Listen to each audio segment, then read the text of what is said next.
Good morning. We're getting closer to D-Day. Thank goodness.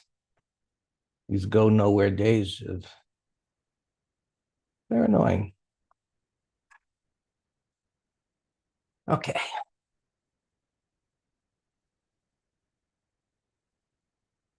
Spiders finally down toward minor support. Closed there yesterday. Yesterday was another one of those days prices went down because they didn't go up. And it's just psychology of what happens during the day, especially when majority of trends are pointed up. You have most people looking for prices to go up. So buying during the day, assumption it's going to go higher. It doesn't. And uncertainty at this time. We had that sell-off at the end of the day. Now back up again. Gapping up to the top of a red bar. Look at the cursor on the hourly time frame at that pivot. So what do we do with that? Will it be a gap and go? I think unlikely. I guess always possible, but I think unlikely. Just checking the numbers here today for Wednesday. Gasoline. So maybe gasoline numbers coming out at 10:30. Crude oil. So maybe oil stocks might get moved around. There's an auction at 11:30. Kind of hit or miss whether they move anything. So just point of information. I think more likely we're going to see more back and forth, back and forth. Look at the weekly chart, little narrow range bar. I mentioned earlier in the week about, this is a big news week, which would suggest prices are going to move in a somewhat of a significant way. Maybe they will up to all-time highs. We shall see. But what I mentioned was this pattern of, and it happens in all time frames, where you have a consolidation, you get a breakout, wider range bar, what we call minor topping tail. It doesn't meet the definition of an actual topping tail, which would have to be 50% or more of the range, and then you get an inside bar. And so we'll review this on Friday. But if it should look like this, which seems unlikely with the news, it often precedes what we call a breakout bar failure. That's right, Dan. You're right. I forgot. Friday the market's closed. We're all going to church. We're having an MT gathering at the local church here, and we're going to be on our knees praying to the market gods for something. Anyway, thank you for that reminder. So I point out this pattern regardless of whether it happens or not,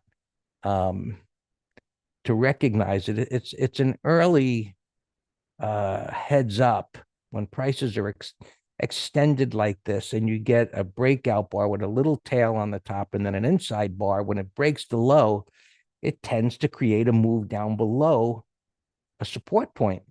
It's just a pattern like any other that I've seen over the years. It doesn't happen that often, but we call it a breakout bar failure. And so it has to complete itself with this inside bar, relatively narrow, and then it breaks the low and lower it goes.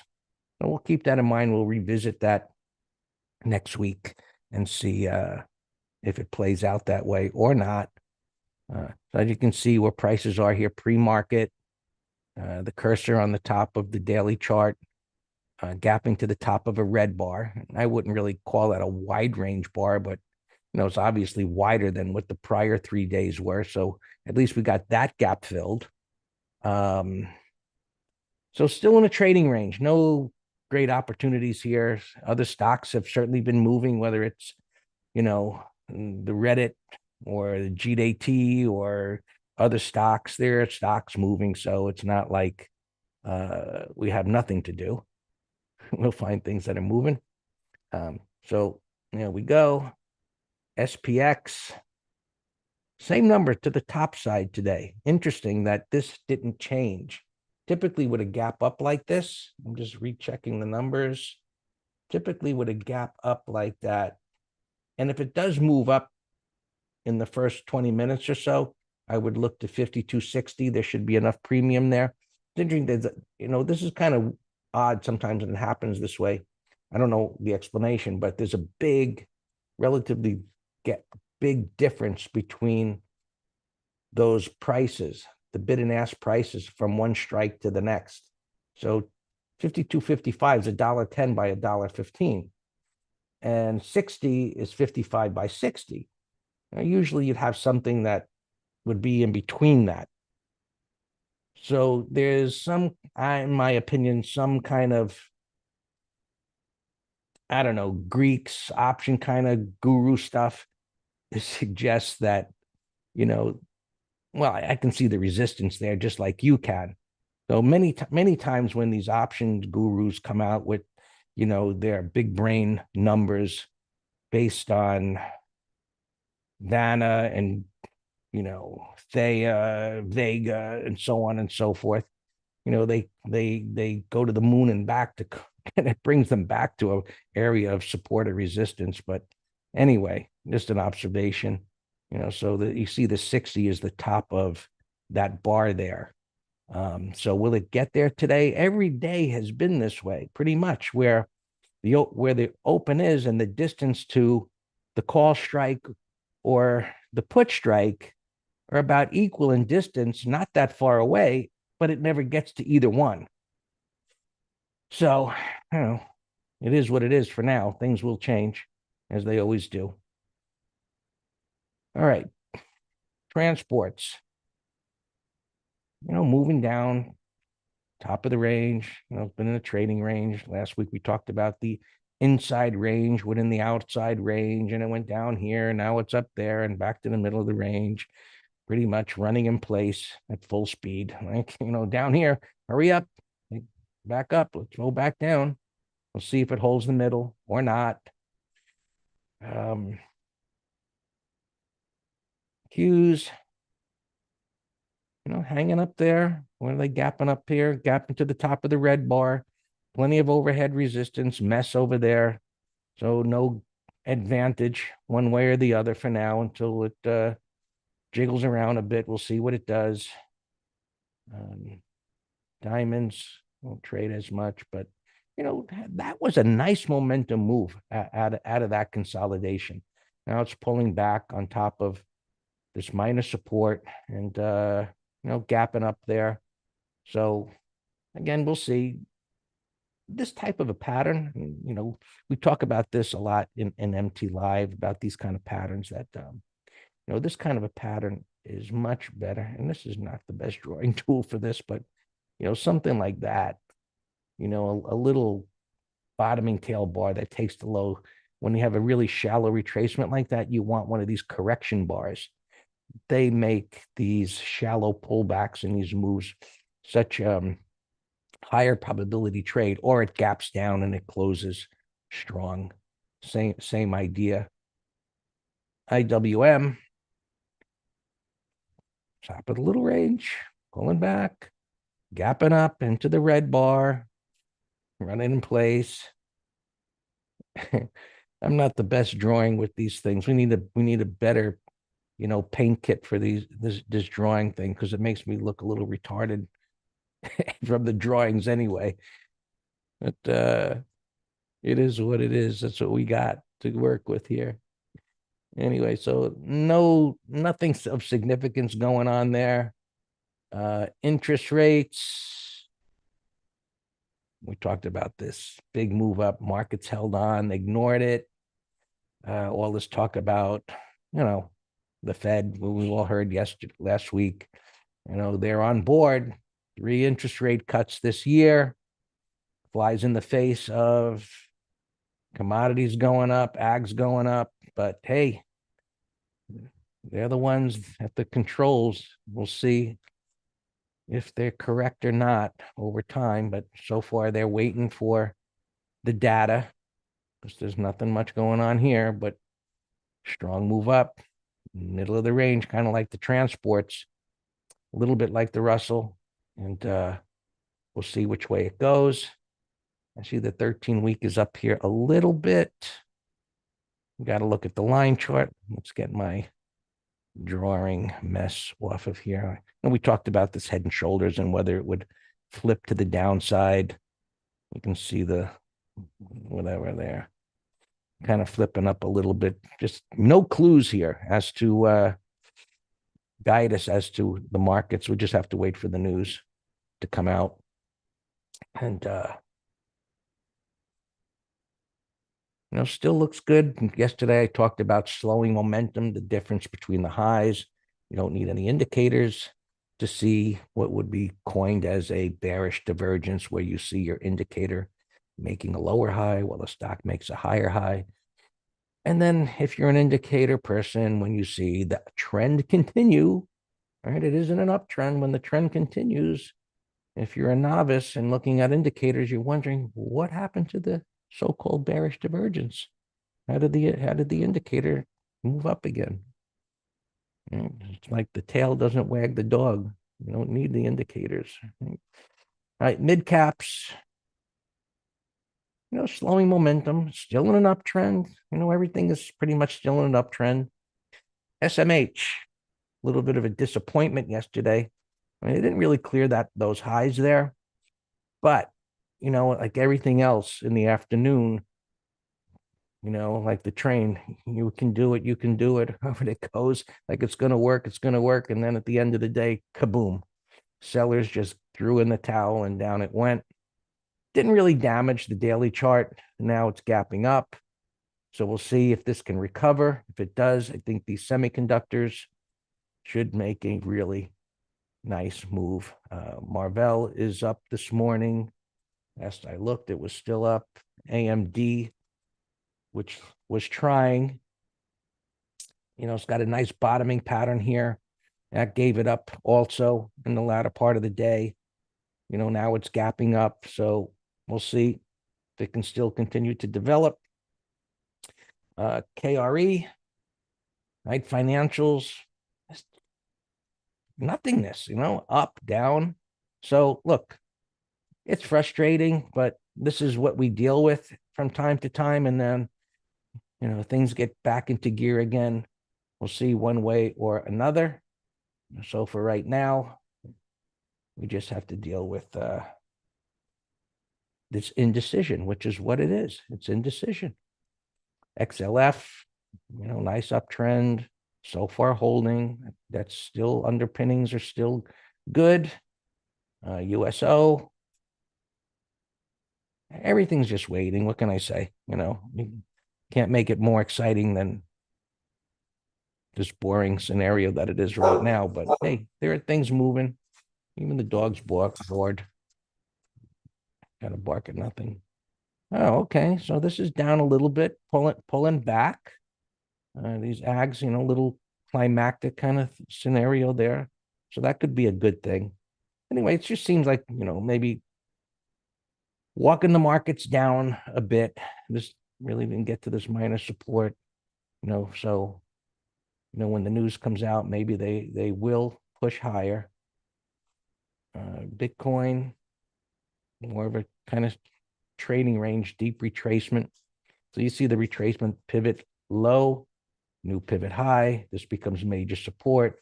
There's a deep retracement that typically precedes more of a consolidation type of a scenario, where momentum would slow up here, even if it makes a new high. So keep that in mind. Crude oil down a little bit. Nothing going on there. Gold running in place.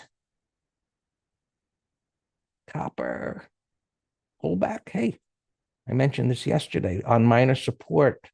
Maybe some copper stocks or copper miners, maybe. That's gapping up. But no clean pattern there. Steel. Set an alert up above here. Maybe it breaks out. That was the ag. And yeah, this gave it up yesterday. Still waiting to see if we can get a potent turn here, reversal, for this to go back up again. Might have to have another dip. I would love for this to come down here near this pivot and reverse up. That would be a fantastic opportunity, I think, for this to move back up again. So we'll see how that plays out. And that's it. Take it easy today. We'll see what stocks are moving. The put buying I mentioned increasing. We've got sentiment at least in the upper bands. Breadth is in the middle of nowhere, so no advantage there based on our market internals. We'll just have to wait for the news. All yours, Dan.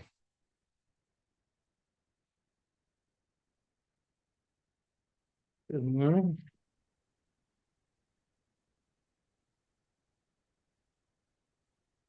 Today, MT Live, Climos, and retests, W's and retests.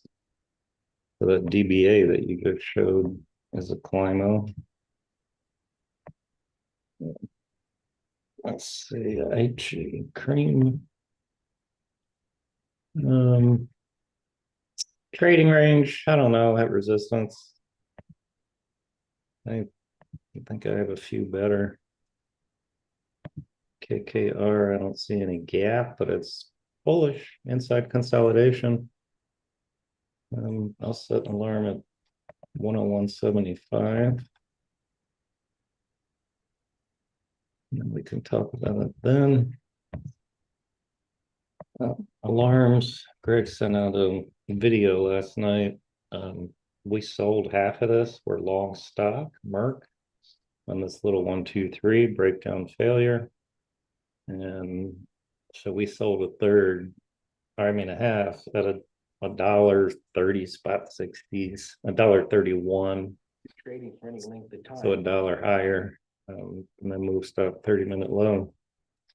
CCL alarm gapping up. We were short the $16 puts on earnings. So you can either, it expires tomorrow. You can either bid a penny or just move stop yesterday's low and make it full profit. CCCS alarm. This was a breakout after a buy setup. I see one print up here, which triggered my alarm, but it's not liquid. Marvel. We were going to buy, well, yesterday I said buy 30-minute high. And then I said hold off. I wanted to wait for today. And so the holding off hurt us. We're not getting that gap. But this is the turn. Made the turn with a big void. So that looks good. We just got to watch our entry. Alex mentioned MA. MA is a sloppy buy setup, but I like this gap over this. This could be a day trade, and or put spread.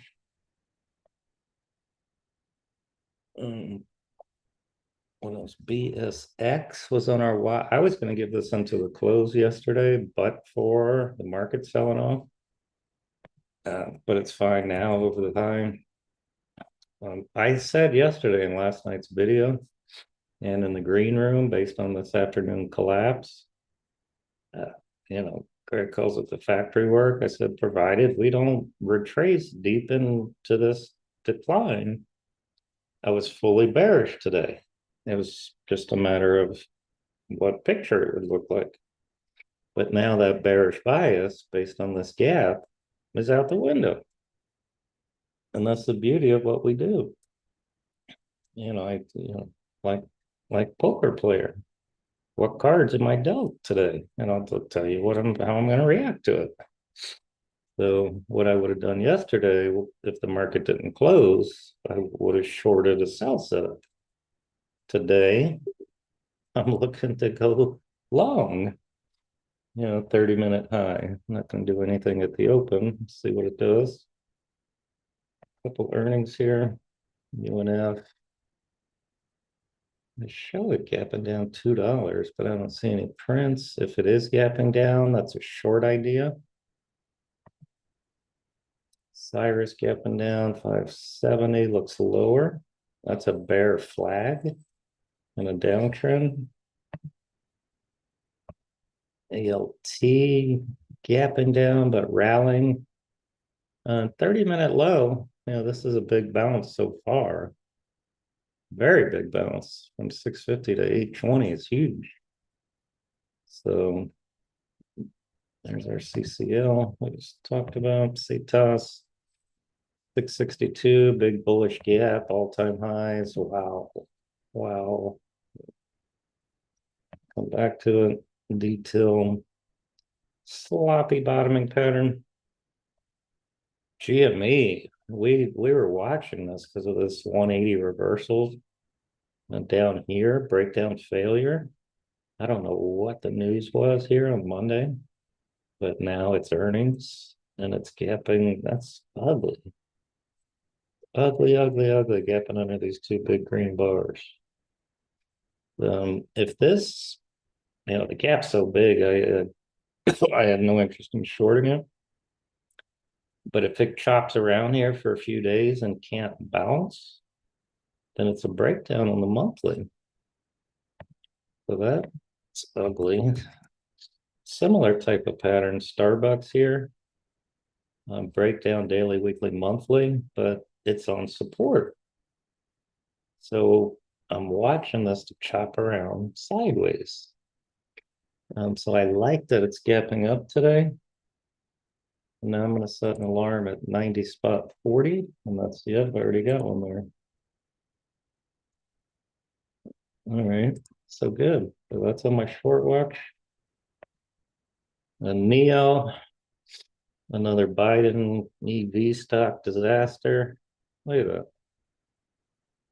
Look at that weekly and monthly.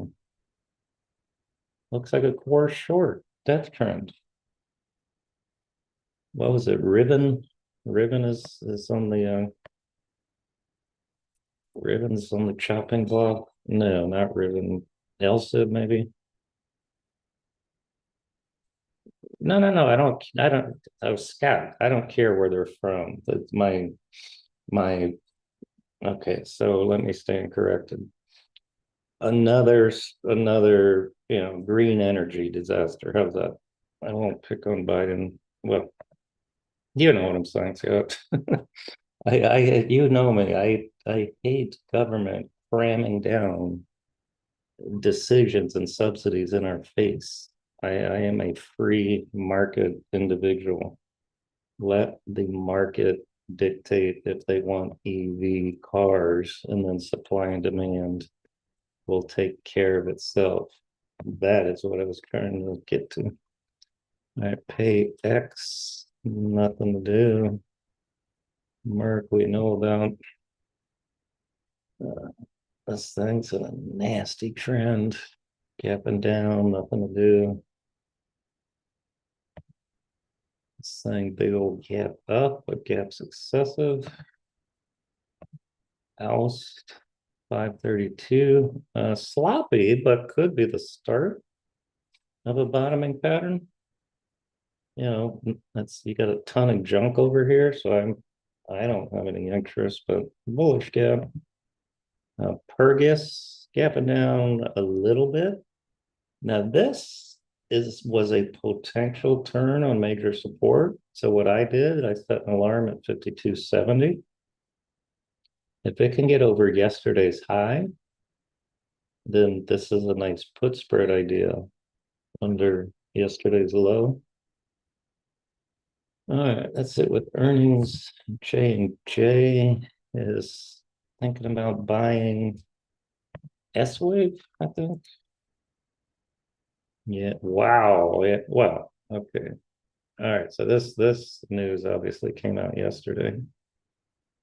Guaranteed. That's what that is. Look at that igniting bar, igniting volume. The J&J's not doing that much. Varex. Yeah, this is an example, even though it's on the rising 20. It just looks like dead money unless we get one of these something reversal bars. AMD, I have an alarm. A pan W alarm. Hey, I've been watching this for like 3 weeks now. I had an alarm at 290. This red bar Friday's high is 290 spot 89. Um, I have Merck on the other chart. Let's put pan W there. And TSM, I have an alarm if it can get over this base. I have an alarm at 141.50. I always set early alarms. But inverse head and shoulders and an uptrend. Alex mentioned MA. I already talked about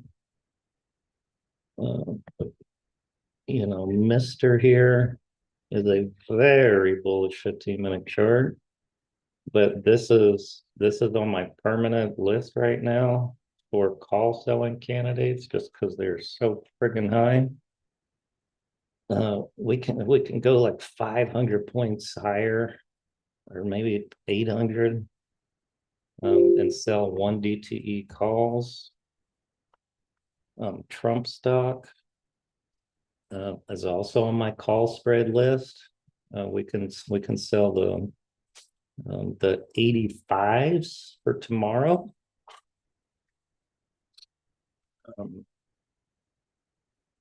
Coin coin was up. Was it Hood? Hood came out and said they're going to sell a credit card. Bullish move. Wow. Alex, I think we were talking about core long over here. Pen bottoming pattern. And look, there's a retest. There's my retest. So that's on my list. Let's see what I can do. KKR alarm just went off.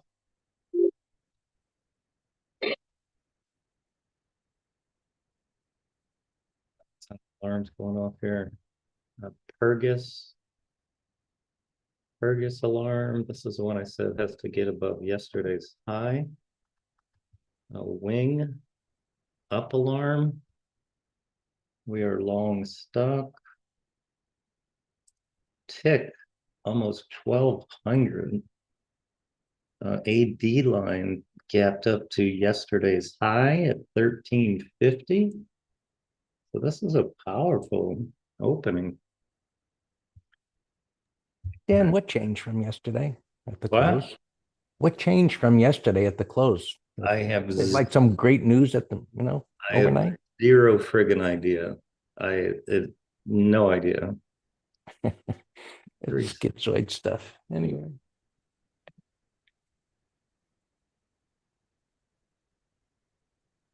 360.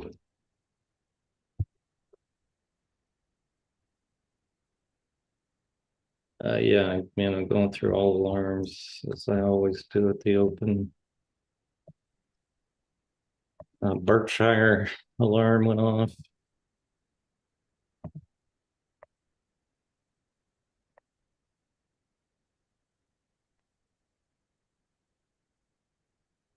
BSX, I gave an option trade.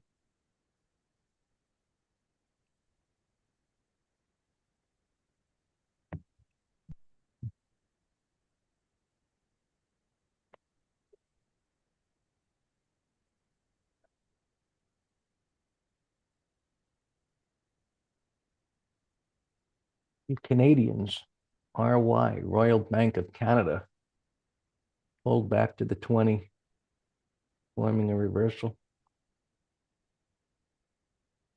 Let's see. Nice weekly and monthly, John. Nice breakout on the monthly. ECL. It's fine. I think I like BSX better, so we're only going to get filled on this pullback. So BSX call options are fine. Now we're going to buy the April 19 calls. April 19th. I mean,